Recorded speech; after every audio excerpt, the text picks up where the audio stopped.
Kolkata night Riders की team के खिलाफ रॉयल चैलेंजर्स बेंगलुरु की टीम को आखिरी 2 गेंदों पर जीत के लिए चाहिए थे मात्र 3 रन और कोलकाता नाइट राइडर्स की टीम की तरफ से स्टार्क्स की गेंदबाजी ने रचा इतिहास और कोलकाता नाइट राइडर्स की टीम ने जीता 1 रन से मुकाबला। नमस्कार दोस्तों, स्वागत है एक बार फिर हमारे चैनल में।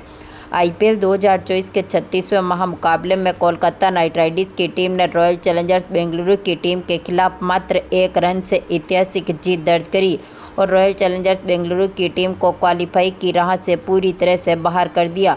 तो दोस्तों, इस वीडियो में हम आपको बताएंगे कि आखिरकार रॉयल चैलेंजर्स बेंगलुरु की टीम के खिलाफ कोलकाता नाइट राइडर्स की टीम ने किस तरह से दमदार परफॉर्मेंस करते हुए इस महामुकाबले को ऐतिहासिक तरीके से जीतकर अपने नाम पर किया। इस महामुकाबले का पूरा हाईलाइट जानने के लिए इस वीडियो को एंड तक जरूर देखें। साथ ही चैनल को सब्सक्राइब नहीं किया है तो आईपीएल से जुड़ी हर एक लेटेस्ट अपडेट के लिए चैनल को सब्सक्राइब करके बेल आइकन जरूर दबा लें। अगर आप भी कोलकाता नाइट राइडर्स की टीम किसी ऐतिहासिक जीत के साथ खुश हैं तो इस वीडियो को एक लाइक जरूर करें। तो दोस्तों, हम बात करें इस मुकाबले की शुरुआत से, तो आज के इस मुकाबले में सिक्का उछला श्रेयस अय्यर ने, लेकिन गिरा यहां पर रॉयल चैलेंजर्स बेंगलुरु की टीम के पक्ष में, यानी कि आरसीबी की टीम ने इस मुकाबले में टॉस जीता और पहले गेंदबाजी करने का फैसला किया।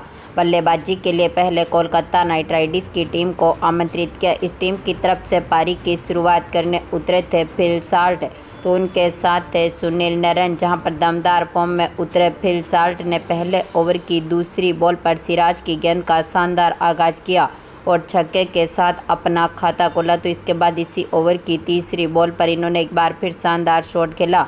मिड विकेट की तरफ गेंद को बाउंड्री लाइन के पार भेजते हुए दमदार चौका जड़ दिया। तो इसके बाद दूसरे ओवर की चौथी बॉल पर फिल साल्ट ने एक बार फिर यश दयाल की गेंद का भी शानदार आगाज किया और कवर पॉइंट की तरफ गेंद को बाउंड्री लाइन के पार भेजते हुए चौका जड़ा। तो इसी ओवर की 5वीं बॉल पर इन्होंने मिड ऑफ की तरफ गेंद को बाउंड्री लाइन के पार भेजते हुए एक और दमदार चौका जड़ा। तो इसके बाद तीसरे ओवर की तीसरी बॉल पर सुनील नरेन ने एक बार फिर शानदार शॉट खेला और कवर पॉइंट की तरफ एक बार फिर गेंद को ड्राइव करते हुए बाउंड्री लाइन के पार भेजा और दमदार चौका जड़ दिया। तो इसके बाद चौथे ओवर की पहली बॉल जो कि फर्ग्यूसन डालने आए थे, फिल साल्ट ने एक बार फिर शानदार शॉट खेला। स्क्वायर लेग के ऊपर से गेंद को बाउंड्री लाइन के पार भेजते हुए दमदार छक्का जड़ दिया। तो इसके बाद इसी ओवर की दूसरी बॉल, इसके बाद तीसरी बॉल पर लगातार इनके बल्ले से चौके देखने को मिले। तो इसी ओवर की चौथी बॉल पर फिल साल्ट ने एक बार फिर लॉन्ग ऑन के ऊपर से गेंद को बाउंड्री लाइन के पार भेजते हुए छक्का जड़ा। तो इसी ओवर की 5वीं बॉल, इसके बाद आखिरी गेंद पर इन्होंने दमदार शॉट खेलते हुए यहां पर शानदार चौके जड़ दिए। टीम का स्कोर 4 ओवर तक ही 55 रनों के पार पहुंचने में सफल रहा था, लेकिन इसके बाद 5वें ओवर की दूसरी बॉल पर मोहम्मद सिराज ने फिल साल्ट का विकेट लिया। पाटीदार के हाथों से इनको कैच आउट करवा दिया, जो आज के मुकाबले में 14 बॉलों पर 48 रनों की शानदार पारी खेलने के बाद पेविलियन लौटे। तो इसके बाद सुनील नरेन का साथ देने मैदान पर उतरे राजवंशी, जहां पर राजवंशी ने भी काफ़ी बेहतरीन परफॉर्मेंस किया, लेकिन यहां पर 6ठे ओवर की दूसरी बॉल पर ही यश दयाल ने सुनील नरेन का विकेट लिया। कोहली के हाथों से इनको कैच आउट करवा दिया, जो 15 बॉलों पर आज के मुकाबले में मात्र 10 ही रन बना सके और इनको पेविलियन की राह देखनी पड़ी।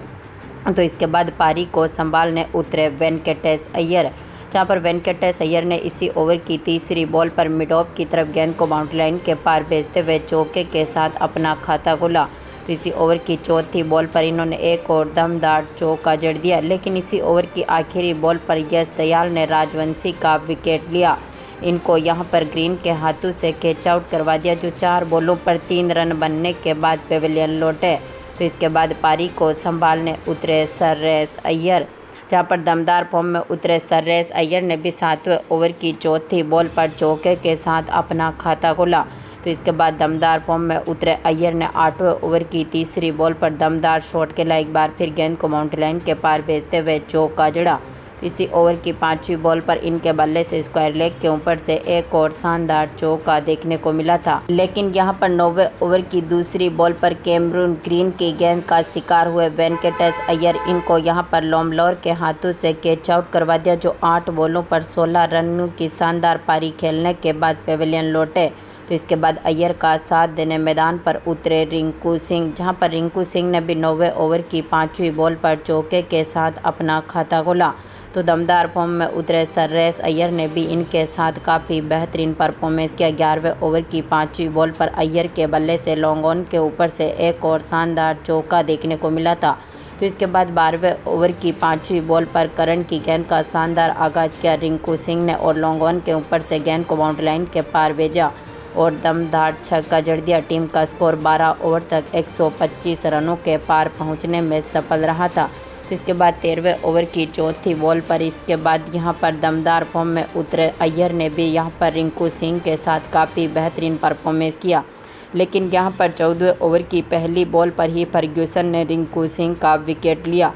इनको यहां पर यश दयाल के हाथों से कैच आउट करवा दिया, जो 16 बॉलों पर 24 रनों की शानदार पारी खेलने के बाद पेविलियन लौटे। तो इसके बाद अय्यर का साथ देने मैदान पर आए आंद्रे रसल, जहां पर 15वें ओवर की 5वीं बॉल पर अय्यर ने एक बार फिर बैकवर्ड पॉइंट की तरफ गेंद को बाउंड्री लाइन के पार भेजते हुए दमदार चौका जड़ दिया।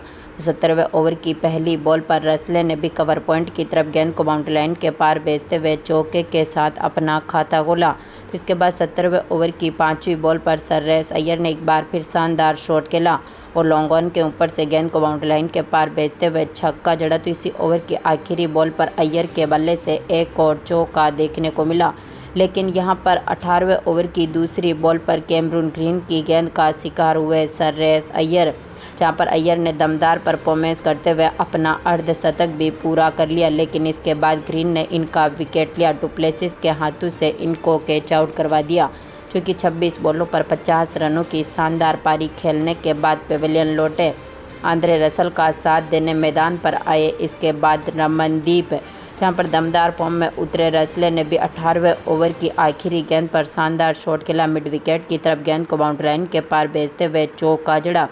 तो इसके बाद 19वें ओवर की पहली गेंद, जो कि सिराज डालने आए थे, रमनदीप में मिड विकेट की तरफ गेंद को बाउंड्री लाइन के पार भेजते हुए दमदार छक्का जड़ा। तो इसी ओवर की दूसरी बॉल पर रमनदीप ने एक बार फिर लॉन्ग ऑफ की तरफ गेंद को बाउंड्री लाइन के पार भेजा और दमदार छक्का जड़ दिया। तो इसी ओवर की तीसरी बॉल पर इनके बल्ले से एक और चौका देखने को मिला था। टीम का स्कोर 19 ओवर तक 200 रनों के पार पहुंचने में सफल रहा। तो आखिरी ओवर की पहली बॉल पर रसले ने चौका जड़ा, दूसरी बॉल पर इनके बल्ले से एक और चौका देखने को मिला था। तो इसके बाद आखिरी बॉल पर रमनदीप ने भी शानदार परफॉर्मेंस करते हुए एक और चौका जड़ दिया। यानी कि आज के मुकाबले में कोलकाता नाइट राइडर्स की टीम ने अपने 6 विकेट खोने के साथ ही 222 रन बना दिए, यानी कि 223 रनों का टारगेट अब रॉयल चैलेंजर्स बेंगलुरु की टीम के सामने रख दिया। हम बात करें आरसीबी की टीम की पारी की शुरुआत से, तो इस टीम की तरफ से पारी की शुरुआत करने उतरे थे विराट कोहली, तो उनके साथ थे फाफ डु प्लेसिस, जहां पर दमदार फॉर्म में उतरे दोनों खिलाड़ियों ने शानदार शुरुआत करी। पहले ओवर की पहली बॉल, जो कि हर्षित राणा डालने आए थे, विराट कोहली ने मिड विकेट की तरफ गेंद को बाउंड्री लाइन के पार भेजते हुए चौके के साथ अपना खाता खोला। इसी ओवर की आखिरी बॉल पर विराट कोहली ने यहां पर स्क्वायर लेग के ऊपर से एक बार फिर गेंद को बाउंड्री लाइन के पार भेजा और दमदार छक्का जड़ दिया। तो इसके बाद दूसरे ओवर की तीसरी बॉल पर दमदार परफॉर्मेंस करते हुए विराट कोहली ने स्टार्क्स की गेंद का शानदार आगाज किया। लॉन्ग ऑन के ऊपर से गेंद को बाउंड्री लाइन के पार भेजते हुए दमदार छक्का जड़ दिया, लेकिन इसके बाद तीसरे ओवर की पहली बॉल पर ही हर्षित राणा ने विराट कोहली का रिवर्स कैच पकड़ा और इनको यहां पर पेविलियन की राह दिखा दी, जो आज के मुकाबले में 7 बॉलों पर 18 रन बनने के बाद पेविलियन लौटे। तो इसके बाद डुप्लेसिस का साथ देने मैदान पर उतरे विलियम जैक्स, जहां पर विल जैक्स ने काफ़ी बेहतरीन परफॉर्मेंस किया। तीसरे ओवर की चौथी बॉल पर हर्षित राणा की गेंद का शानदार आगाज किया। थर्ड मैन के ऊपर से गेंद को बाउंड्री लाइन के पार भेजते हुए छक्के के साथ अपना खाता खोला, लेकिन इसके बाद चौथे ओवर की पहली बॉल पर ही वरुण ने डुप्लेसिस का विकेट लिया। अय्यर के हाथों से इनको कैच आउट करवा दिया, जो 7 बॉलों पर 7 रन बनने के बाद पेविलियन लौटे। तो इसके बाद यहां पर जैक का साथ देने मैदान पर उतरे रजत पाटीदार, जहां पर रजत पाटीदार ने भी काफ़ी बेहतरीन परफॉर्मेंस किया। दोनों खिलाड़ियों ने शानदार साझेदारी करी। छठे ओवर की पहली बॉल, जो कि स्टार्क्स डालने आए थे, दमदार फॉर्म में उतरे विल जैक्स ने शानदार परफॉर्मेंस किया। डीप मिड विकेट के ऊपर से गेंद को बाउंड्री लाइन के पार भेजते हुए छक्का जड़ा। तो इसी ओवर की दूसरी बॉल पर इन्होंने एक बार फिर डीप मिड विकेट के ऊपर से ही गेंद को बाउंड्री लाइन के पार भेजा और दमदार छक्का जड़ा। तो इसी ओवर की 5वीं बॉल पर इन्होंने एक बार फिर शानदार शॉट खेला। लॉन्ग ऑफ के ऊपर से गेंद को बाउंड्री लाइन के पार भेजते हुए छक्का जड़ दिया। टीम ने पावर प्ले में ही 75 रनों के पार स्कोर को पहुंचा दिया था। तो इसके बाद 8वें ओवर की चौथी बॉल पर पाटीदार ने सुयस की गेंद का शानदार आगाज किया और एक बार फिर आउटसाइड ऑफ की तरफ गेंद को बाउंड्री लाइन के पार भेजते हुए दमदार छक्का जड़ दिया। तो इसके साथ ही 9वें ओवर की चौथी बॉल पर जैक्स ने भी वरुण की गेंद का शानदार आगाज किया। मिड विकेट के ऊपर से गेंद को बाउंड्री लाइन के पार भेजते हुए छक्का जड़ा। 10वें ओवर की दूसरी बॉल पर पाटीदार ने एक बार फिर शानदार शॉट खेला। एक बार फिर डीप मिड विकेट की तरफ गेंद को बाउंड्री लाइन के पार भेजते हुए यहां पर स्टैंड्स की तरफ गेंद को भेजा और दमदार छक्का जड़ा। तो इसी ओवर की चौथी बॉल पर पाटीदार के बल्ले से एक बार फिर डीप मिड विकेट की तरफ ही एक और छक्का देखने को मिला, यानी कि 10 ओवर तक टीम का स्कोर यहां पर 122 रनों के पार पहुंचा था। तो इसके बाद 11वें ओवर की तीसरी बॉल पर पाटीदार ने एक बार फिर शानदार शॉट खेला। नरेन की गेंद का शानदार आगाज किया, लॉन्ग ऑन के ऊपर से शानदार छक्का जड़ा। तो इसी ओवर की आखिरी बॉल पर पाटीदार ने एक बार फिर डीप मिड विकेट के ऊपर से गेंद को बाउंड्री लाइन के पार भेजते हुए छक्का जड़ दिया। दोनों खिलाड़ियों ने शानदार साझेदारी करी, लेकिन इन शानदार साझेदारी को तोड़ने में सफल रहे आंद्रे रसल, जिन्होंने यहां पर 12वें ओवर की चौथी बॉल पर पाटीदार का विकेट लिया। हर्षित राणा के हाथों से इनको कैच आउट करवा दिया, जो कि 23 बॉलों पर 52 रनों की शानदार पारी खेलने के बाद पेविलियन लौटे। तो एक बार फिर दमदार फॉर्म में उतरे इनके साथ ग्रीन, जहां पर ग्रीन ने भी 13वें ओवर की दूसरी बॉल पर छक्के के साथ अपना खाता खोला, लेकिन इसी ओवर की तीसरी बॉल पर नरेन ने ग्रीन का विकेट लिया। इनको रमनदीप के हाथों से कैच आउट करवा दिया, जो 4 बॉलों पर मात्र 6 ही रन बना सके और इनको भी पेविलियन की राह देखनी पड़ी। तो इसके बाद यहां पर 13वें ओवर की आखिरी बॉल पर नरेन ने लोमलोर का विकेट भी ले लिया। इनको यहां पर कैच और बोल्ड कर दिया, जो कि आज के मुकाबले में कुछ खास करते हुए नहीं दिखे और 3 बॉलों पर मात्र 4 ही रन बना सके और इनको भी पेविलियन की राह देखनी पड़ी। इसके बाद प्रभु देसाई ने पारी को संभाला, तो उनके साथ उतरे दिनेश कार्तिक, जहां पर दोनों खिलाड़ियों ने एक बार फिर शानदार शॉट खेले, लेकिन यहां पर 18वें ओवर की दूसरी बॉल पर ही हर्षित राणा ने प्रभु देसाई का विकेट लिया। इनको यहां पर राजवंशी के हाथों से कैच आउट करवा दिया, जो 18 बॉलों पर 24 रनों की शानदार पारी खेलने के बाद पेविलियन लौटे। आखिरी में दिनेश कार्तिक का साथ देने मैदान पर उतरे यहाँ पर करण शर्मा, लेकिन आज के मुकाबले में दोनों खिलाड़ियों ने एक बार फिर बेहतरीन शॉट खेले, टीम को मजबूत स्थिति में उतारा। लेकिन 19वें ओवर की आखिरी बॉल पर रसले ने कार्तिक का विकेट लिया, फिर साल्ट के हाथों से इनको भी कैच आउट करवा दिया, जो 18 बॉलों पर 25 रन बनने के बाद पेविलियन लौटे। आखिरी में यहां पर करण ने शानदार शॉट खेला। आखिरी ओवर की पहली गेंद पर शानदार छक्का जड़ा, तीसरी गेंद पर भी शानदार छक्का जड़ा, चौथी गेंद पर भी छक्का जड़ा, लेकिन यहां पर 5वीं गेंद पर ये भी अपना विकेट दे बैठे, क्योंकि 7 बॉलों पर 20 रन बनने के बाद पेविलियन लौटे। तो आखिरी विकेट फर्ग्यूसन के रूप में गिरा, स्टार्क्स ने इनको भी रन आउट कर दिया।